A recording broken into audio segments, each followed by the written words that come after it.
Seringkali ada beberapa pendapat serta argumen dari kalian terkait dengan bagaimana skema ke Moto3. Masih ada yang bingung terkait eligible pengecualian dari regulasi resmi FIM Motorsport. Masa usia 17 tahun bisa Moto3? Maka dari itu, kita akan dudukan terlebih dahulu regulasi untuk bisa naik Moto3 sebelum kita bicara yang lain. Bicara regulasi, kita akan kaitkan dengan FIM Regulation 2025 serta Dorna Sport yang punya hajatnya tentunya.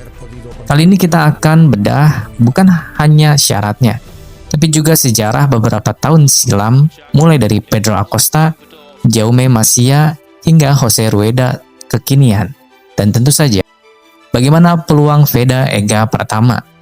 Tonton sampai habis biar kamu nggak gagal paham. Yuk, kita bongkar.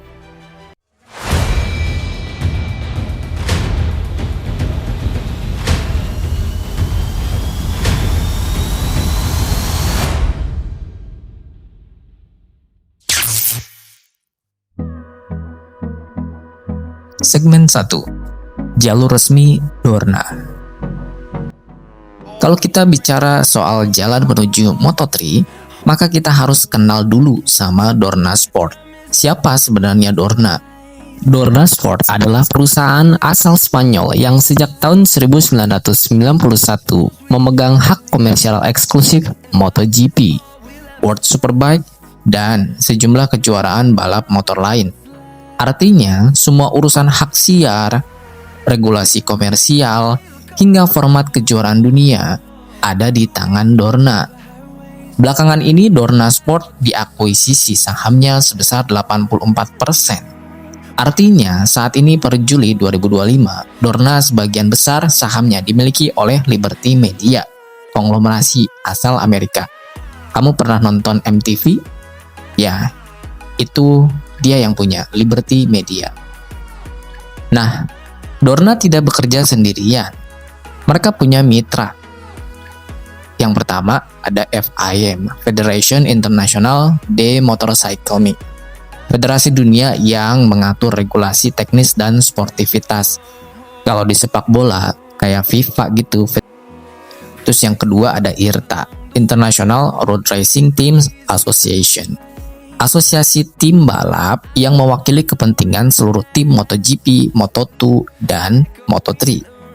Dan di level nasional tentu kita semua udah tahu ada federasi seperti IMI, Ikatan Motor Indonesia, yang menjadi jembatan antara rider Indonesia dengan jalur resmi Dorna.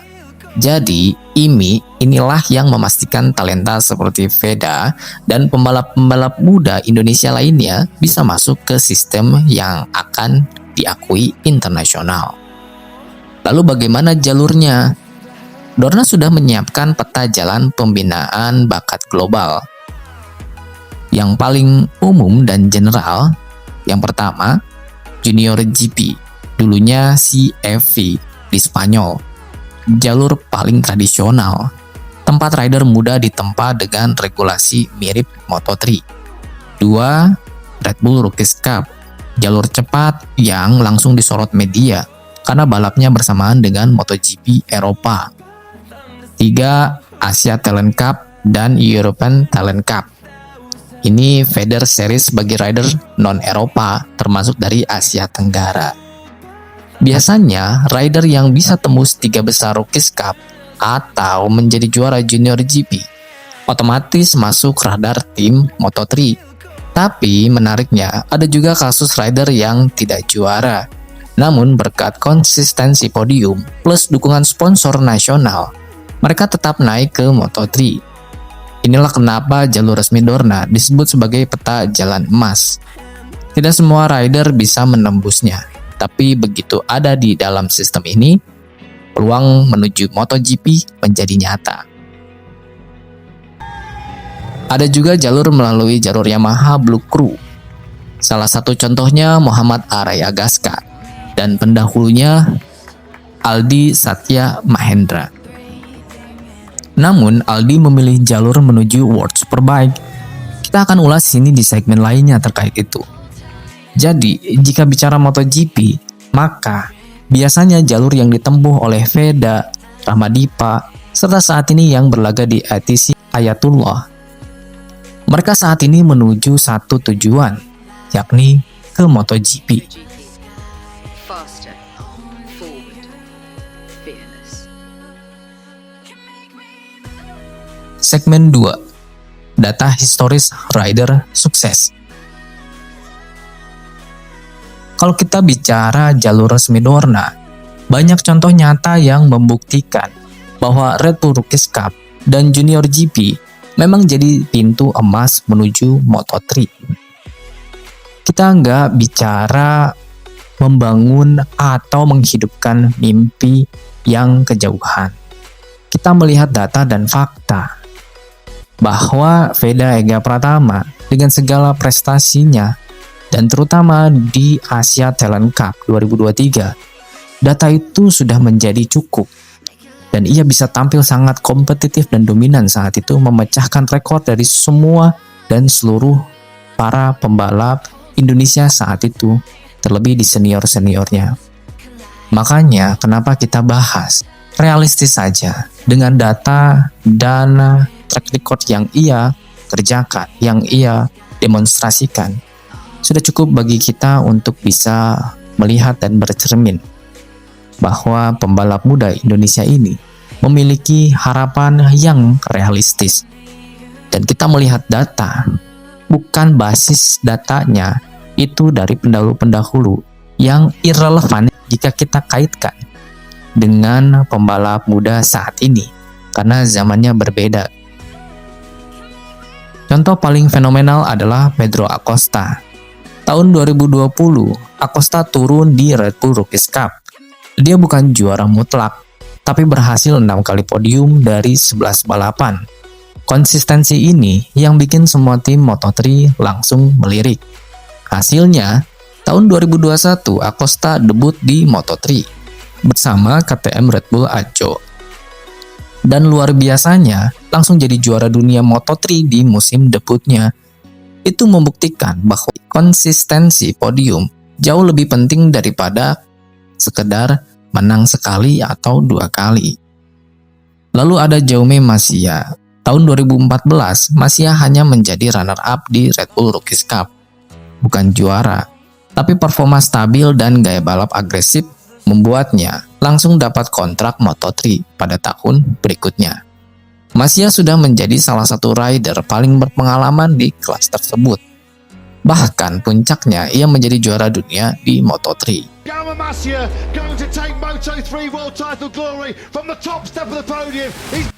Pada tahun 2023. Namun pada tahun 2025 saat ini ia berada di World Superstock, kasta kedua World Superbike bersama Aldi Satya Mahendra, pembalap asal Indonesia itu. Contoh terbaru adalah Jose Antonio Rueda. Tahun 2022, Rueda berhasil meraih double juara Junior GP dan Red Bull Rookies Cup. Kombinasi prestasi juara plus konsistensi podium, inilah yang membuat tim Moto3 langsung membawanya naik kelas. Terutama jika bicara pabrikan, terutama KTM, dia akan lebih memilih pembalap-pembalap asal Eropa. Memang benar adanya data dan fakta di lapangan, sekelas KTM Ajo, CF Moto, kemudian Leopard, itu mereka menginginkan referensi dari pembalap-pembalap Eropa atau minimal pembalap Turki seperti Deniz Öncü. Namun tidak menutup kemungkinan dan sangat realistis jika Veda Ega Pratama diberikan kesempatan untuk bisa tampil di kelas Moto3 atau bahkan ditawarkan kontrak di KTM. Namun lagi-lagi ini menjadi spekulasi netizen ya. Ini bukan resmi ya guys. Jadi tidak ada kabar resmi, tidak ada official yang memang KTM ingin memberikan pintu untuk Veda Ega Pratama ke Moto3. Udah jelas ya, Astra Honda Motor ini menjadi salah satu gerbangnya dan payung Veda Ega Pratama untuk bisa ke Moto3. Kita doakan saja guys. Kita balik lagi ke Rueda. Dan benar saja, Rueda kini menjadi salah satu talenta muda paling diperhitungkan di grid Moto3 sebagai title contender alias memperebutkan menjadi juara dunia Moto3 musim 2025. Ia saat ini berada di puncak klasmen dengan torehan 239 poin. Nah, dari 3 contoh ini, polanya udah jelas nih. Acosta konsisten podium, meski bukan juara, langsung dilirik. Kemudian ada Masia, runner up tapi dapat tiket Moto3. Sementara Rueda, juara dunia Junior GP plus Red Bull Rookies Cup. Konsistensi jalur ganda tentunya menuju Moto3. Artinya untuk masuk ke Moto3 bukan hanya soal menang balapan. Justru yang lebih dilihat tim adalah konsistensi podium, mental bertarung, dan tentunya potensi rider tersebut untuk jangka panjangnya. Dan inilah situasi yang sedang dijalani Veda Ega Pratama saat ini. Dan tentunya Muhammad Kiandra Ramadipa pun akan menyusul Veda Ega Pratama dan bisa bersama Veda Ega Pratama di Moto3. Kemungkinan realistisnya itu di tahun 2027. Segmen 3. Syarat utama lolos Moto3. Mari kita bedah lebih konkret apa sebenarnya syarat resmi yang ditetapkan FIM dan Dorna untuk seorang pembalap bisa naik dari Red Bull Rookies Cup ke Moto3. Ada 3 syarat utama dan 1 keharusan tambahan. Pertama, seorang rider harus finish di 3 besar klasmen akhir, Red Bull Rookies Cup atau Junior GP. Jika masih berusia di bawah 18 tahun dengan minimum 17 tahun. Inilah pintu paling nyata yang mendapatkan promosi. Kedua, soal usia, rider harus berusia minimal 18 tahun. Regulasi ini ditetapkan setelah insiden tragis di 2021.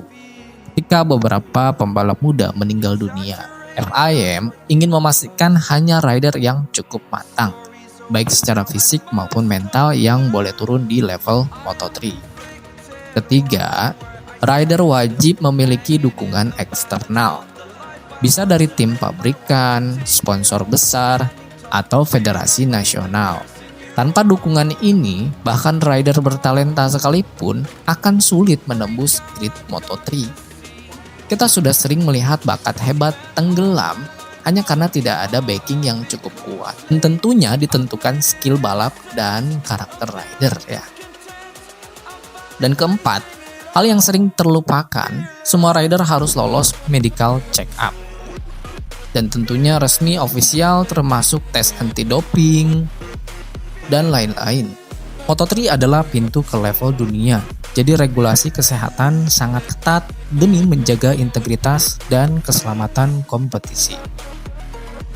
Tapi di luar syarat hitam di atas putih, ada 1 faktor tambahan yang sering jadi penentu, daya tarik pasar jika kita bicara bisnis. Contohnya, Veda Ega Pratama, ia bukan hanya pembalap, tapi juga membawanya ke basis fans yang luar biasa dari Indonesia. Pasar raksasa dengan jutaan penonton MotoGP.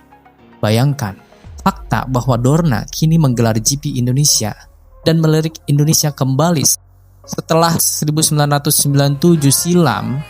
GP Indonesia di Mandalika membuktikan bahwa Indonesia adalah target penting untuk ekspansi MotoGP.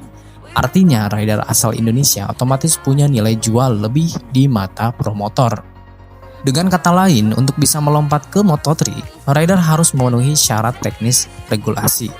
Tapi juga tidak bisa lepas dari faktor komersial dan pasar. Dan di titik inilah Veda Ega Pratama punya keunggulan yang tak bisa dianggap remeh, guys. Segmen 4. Perbandingan dengan Veda. Kalau kita bandingkan dengan para rider top yang lebih dulu sukses, jalur yang ditempuh Veda Ega Pratama sebenarnya tidak jauh berbeda. Ada Pedro Acosta di tahun 2020, memang bukan juara Red Bull Rookies Cup, tapi ia mengoleksi 6 podium dari 11 balapan. Konsistensi itulah yang membuat KTM langsung memberinya kontrak Moto3 di tahun 2021. Dan hasilnya, debut langsung juara dunia Moto3 saat itu. Ada Jaume Masia, agak sedikit lebih mundur ke belakang di tahun 2014. Ia hanya finish sebagai runner-up Rookies Cup. Konsistensi podium membuat Leopard Racing berani memberinya kursi di Moto3 pada 2015. Puncaknya ia berhasil juara di tahun 2023 dan kini masih melanjutkan karirnya di World Supersport Moto2 era WSBK. Nah, yang kekinian ada Jose Rueda, lebih baru lagi nih. Juara dunia Junior GP 2022 plus juara dunia di Red Bull Rookies Cup tahun yang sama 2022. Membuat dia naik ke Moto3 pada 2023. Rueda adalah contoh bagaimana kombinasi prestasi plus konsistensi menjadi tiket emas menuju Grand Prix. Dan kini berada di jalur juara Moto3 dengan memimpin klasmen di paruh musim. Nah, kalau kita tarik ke Veda, hingga jelang satu seri tersisa RBRC tahun 2025, Veda sudah mengoleksi 3 kemenangan, Masya dan Rueda. Secara regulasi, kalau Veda bisa mengakhiri musim